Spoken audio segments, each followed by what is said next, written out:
Bom dia, galera. Mais uma segunda-feira do nosso primeiro dia de jejum. E hoje o tema é a respeito de alimentar-se sem pressa da palavra. Então, eu vou fazer a leitura aqui pra vocês. Depois a gente vai fazer a leitura a leitura complementar, né? Dos versículos. E vamos orar juntos também. Alimentar-se sem pressa da palavra. Nesta série do Alimento Diário, estamos abordando em detalhes o livro de Romanos. Avançamos pelos vários capítulos e demos a contextualização histórica dessa epístola. Vejamos agora um pouco mais do capítulo 8º, um trecho cheio de riquezas. Cada versículo é como se fosse uma pílula multivitamínica, por isso é difícil avançar com velocidade. Na verdade, não temos muita pressa em avançar, preferimos ir mais devagar, para que todos entendamos o que está na palavra de Deus. Não estamos comendo um fast food, antes queremos comer devagar e com calma. Quando comemos rápido demais, a digestão é péssima, então precisamos alimentar-nos do livro de Romanos com bastante calma, desfrutando e saboreando a palavra de Deus como o pão da vida. Se nós, quando inimigos, fomos reconciliados com Deus, mediante a morte do seu Filho, muito mais estando já reconciliados, seremos salvos pela sua vida. Desse versículo extraímos o tema desta série, salvos pela sua vida. Esse texto é um divisor de águas. A primeira parte do versículo fala de tudo o que Cristo realizou em carne, por meio da sua morte em seu ministério terreno. 2000 anos atrás, fala do Cristo crucificado.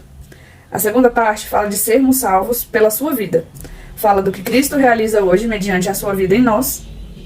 Hoje, o Cristo que temos não mais está em carne, não é o Cristo físico crucificado, e sim ressurreto. É o Cristo pneumático. Esse termo pode soar estranho, mas significa que Cristo é o Espírito. No grego, o Espírito é pneuma. Então, o Cristo pneumático é o Cristo que é o Espírito. Devemos entender o segredo do capítulo 8º de Romanos, um dos primeiros capítulos da Bíblia, que nos revela que Cristo é o Espírito. Sua vida cristã, a menos que você veja isso, vai continuar do jeito velho e você nunca avançará. Porém, no momento que você descobrir que Cristo é o Espírito, uma explosão acontece em sua vida. Mas a grande maioria dos cristãos não viu isso. Há outros versículos que falam sobre esse assunto, mas parece que estão escondidos. Por exemplo, ora, o Senhor é o Espírito e onde está o Espírito do Senhor, aí há liberdade. Por isso a maioria dos cristãos está presa, não consegue libertar-se porque nunca viu que Cristo é o Espírito. Para muitos cristãos, Cristo ainda é o Jesus de Nazaré. É o que está no crucifixo. Porém, Cristo não está mais na cruz. Ele ressuscitou e hoje é o Espírito que está no Espírito do que neles creem.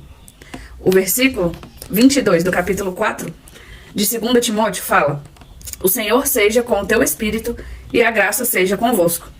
E o versículo 17 do capítulo 6 de 1 Coríntios diz: mas aquele que se une ao Senhor é um Espírito. Essa é uma revelação que todos precisamos ter, e é isso que está no capítulo 8º de Romanos. O capítulo 5º de Romanos fala do que Cristo realizou por meio de sua morte. Ele se encarnou, teve um viver humano perfeito, em carne e osso, mas sem o pecado.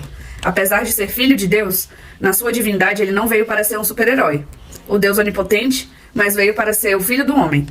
Em sua vida humana, no ministério terrenal, ele passou fome, sede, sofreu depressão no jardim do Getsemane.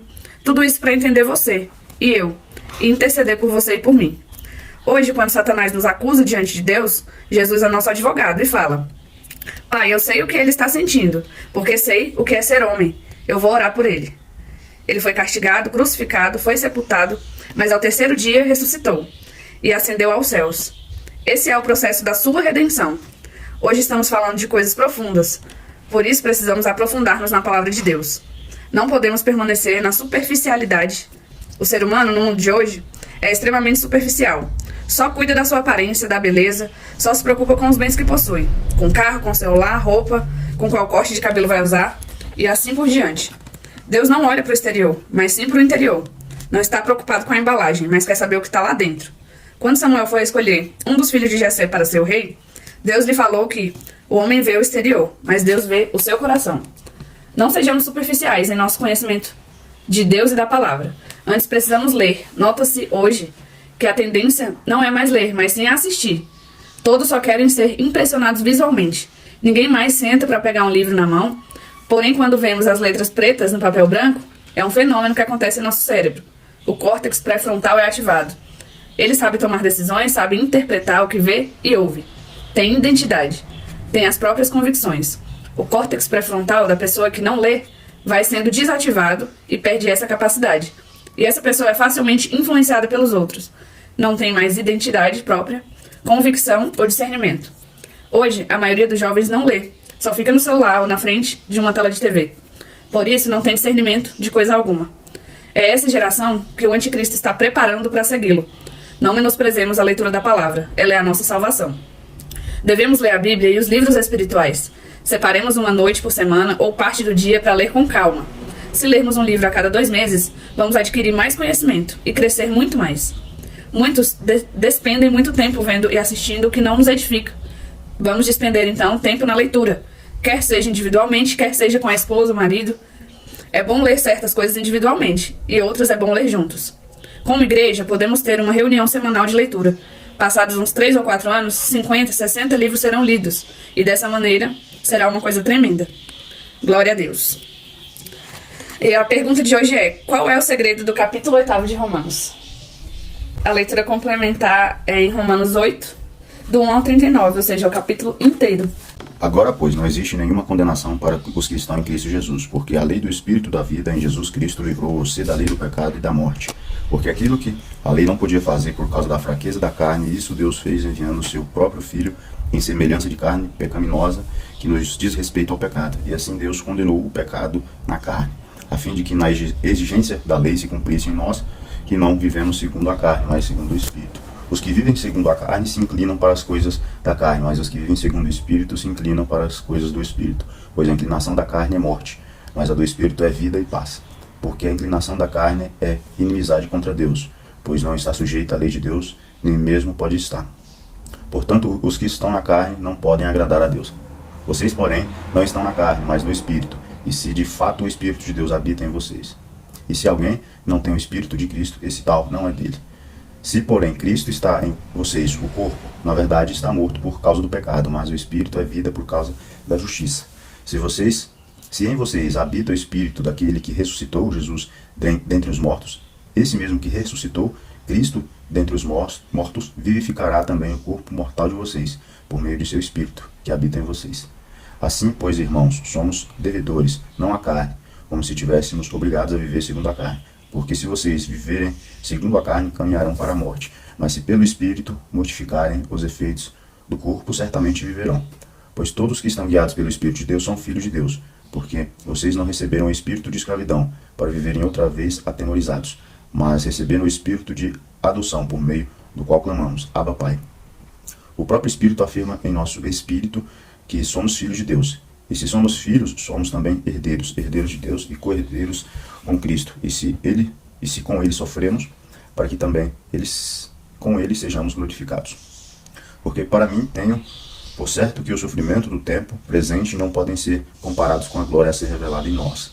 A ardente expectativa da criação aguarda a revelação dos filhos de Deus, pois a criação está sujeita à vaidade, não por sua própria vontade, mas por causa daquele que a sujeitou, na esperança de que a própria criação será libertada do cativeiro da corrupção para a liberdade da glória dos filhos de Deus.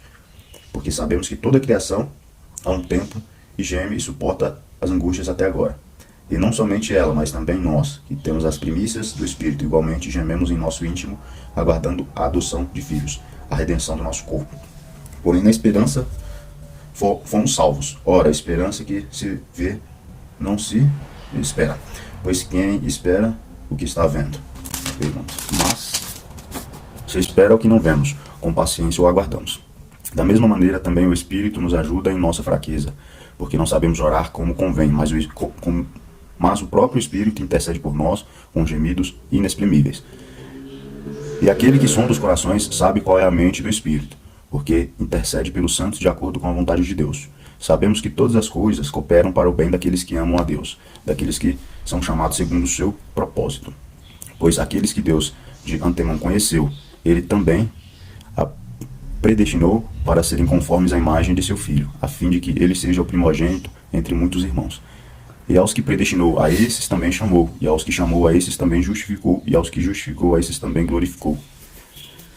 Que diremos então à vista dessas coisas? Se Deus é por nós, quem será contra nós? Aquele que não poupou seu próprio filho, mas por todos nós o entregou, será que não dará graciosamente com ele todas as coisas? Quem interpretará a acusação contra os eleitos de Deus? E Deus não os justifica. É Deus quem os justifica. Quem os condenará?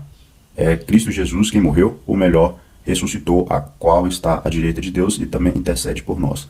Quem nos separará do amor de Cristo? Será a tribulação, ou a angústia, ou a perseguição, ou a fome, ou a nudez, ou o perigo, ou a espada? Como está escrito: por amor de ti somos entregues à morte continuamente, fomos considerados como ovelhas para o matadouro. Em todas essas coisas, porém, somos mais que vencedores por meio daquele que nos amou. Porque eu estava bem certo de que nem a morte, nem a vida, nem os anjos, nem os principados, nem as coisas do presente, nem do porvir, nem os poderes, nem a altura, nem a profundidade, nem qualquer outra criatura poderá nos separar do amor de Deus, que está em Cristo Jesus, nosso Senhor. Amém. Amém. Então, visto a leitura dessa palavra, o que você acha que é o segredo desse capítulo de Romanos? Eu acredito que desse capítulo fala bastante sobre o amor de Deus e da importância que o Espírito enviado por Deus tem na nossa vida. Certo, das coisas que a gente pode desfrutar, né, ao viver segundo o Espírito de Deus. Isso. E qual seria o ponto mais importante do texto que a gente leu hoje?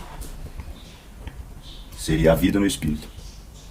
E sobre aqui a cartilha, eu acho que seria a gente ter mais cuidado ao ler a Bíblia, para que a gente possa entender o que está escrito de fato, e não ler porque tem que ler, não se sentir obrigado a ler, mas sim porque você quer entender e você quer que a vontade de Deus seja feita na sua vida, né? Não só para cumprir ali o que você acha que é certo e tal, ler a Bíblia todos os dias, mas entender e praticar aquilo mais importante.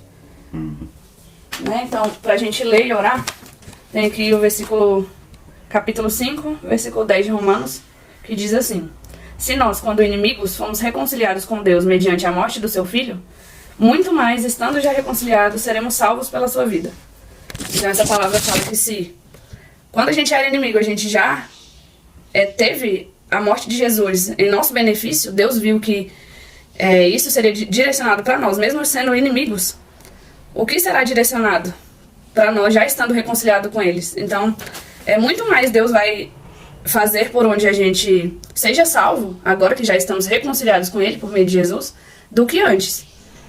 Então, é algo que, como se diz, Deus já fez tudo para que nós viéssemos e fizéssemos somente a nossa parte.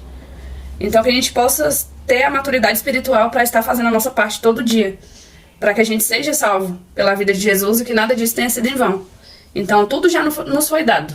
Que a gente tenha essa vontade de querer estar segundo a vontade de Deus, para que a gente seja salvo pela vida de Jesus. Amém? Amém. Então, vamos orar. Que cada um possa orar pedindo por aquilo que vai fazer a campanha, né?